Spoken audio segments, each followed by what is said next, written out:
The Cleveland Cavaliers apparently are ready to give up on LeBron James staying home. According to Cleveland.com, the Cavs have contacted the Charlotte Hornets about the possibility of trading for Kemba Walker.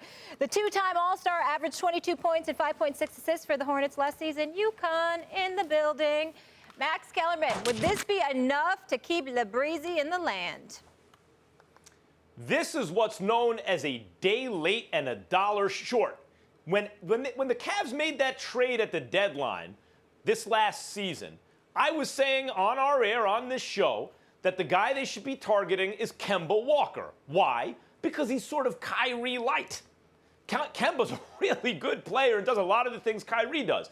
And you could also notice at the time that Nicholas Batum's contract, considered a very bad one, he seems undermotivated certainly in Charlotte, would probably be one of the things that Jordan would want to get rid of, using Kemba Walker to get out from under that.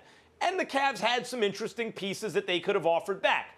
Jay Crowder, Isaiah Thomas's expiring deal, the number 8 pick in the draft. There were things that could have been done, and they would have wound up with Batum's bad contract and Kemba Walker.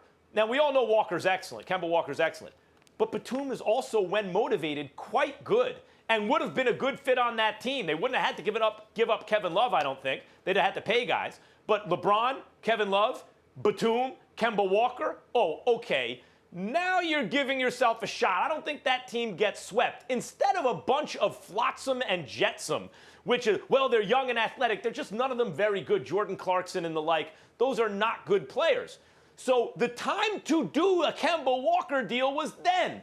Do they honestly think now, when LeBron seems like, look, I've had it, bringing in Kemba Walker, and you may have to get rid of Kevin Love even to do it, who knows, is going to be enough to keep him? That's going to make up the distance between them and the Warriors, or even put them ahead of the Boston Celtics next year? I don't think so. The answer is no. It would have been the right thing to do at this last trade deadline. They didn't do it. They're now a day late and a dollar short. Well, that's not really the point, though. I mean, the question is, would it be enough to keep LeBron? And I guess for me, the reason why it's not the point, Max, is because even under ideal circumstances, Kemba Walker, who is a bad brother, and you're right, very Kyrie-like, I'm making the proclamation to you, it still wouldn't be enough to beat Golden State. You see what I'm saying? Because Kyrie and LeBron together proved that last year when they lost to Golden State in 5. And then I'm taking that and I'm piggybacking off of that, Max, to say to you and everybody else, don't y'all think, or rather, isn't it time for us to bring up the fact that LeBron James, it might really make him sick to his stomach to keep losing to these guys in the finals? He's lost 3 or 4 years. You know how I feel about it. That damn stimulus package given to them by the league office when Draymond Green got suspended, hell, it might have been 4. Even though I believe the first go-round, Kevin Love and Kyrie Irving, had they been healthy, they'd have beat Golden State the first time, and they probably would have lost the last 3. So I guess it ended up panning out the way that it was supposed to. But all I'm saying, Max, is it's one thing to be losing. It's another thing to be losing to the same dudes. Do you realize they talk smack to LeBron? They chirp back at him on the basketball court. They're talking smack to guys on the Cavaliers bench. I mean, these are Golden State Warriors, all right? And they just looking at you like you're nothing.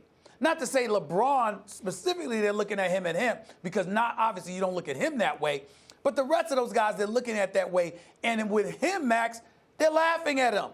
And you've got to believe, if you got any kind of competitive fervor in your body, that's got to make him sick to his stomach. So the goal has to be either beating Golden State or being in a comfortable environment where, like, say, if you're in L.A., if you lose to them, at least it would be before the finals as opposed to during the finals.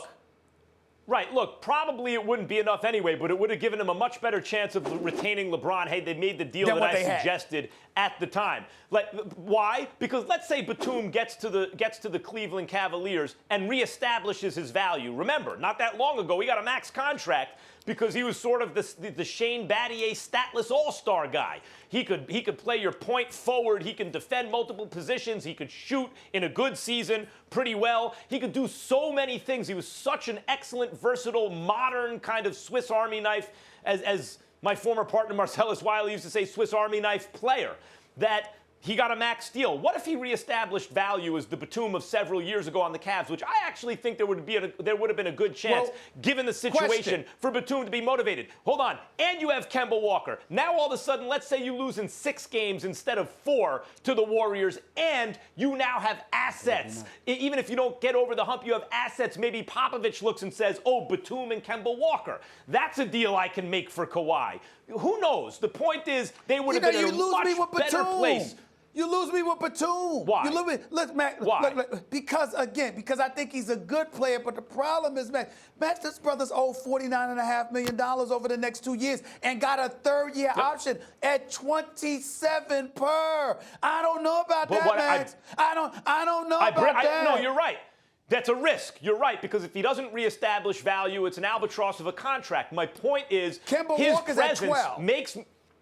Right, but Batum's bad deal makes me believe that you could get Kemba Walker. Because whatever you're giving up to get Kemba Walker, part of the deal is you take back Batum. And my point is, sometimes the thing that the other team thinks they're trying to get rid of is good for you. Recall that the Knicks used, to get out of the J.R. Smith deal, used Shumpert as a way to get out of it. And J.R. Are you really going to go there? But J.R. Smith wound up being a valuable player for them. You're going to bring up the Knicks to sign you? Really, Matt? Come on. Yeah. I mean, I know he was valuable in terms of his perimeter defense and all of that other stuff. But, I mean, we're talking about the Knicks here. And this is before. And this is when Phil Jackson was there, Max.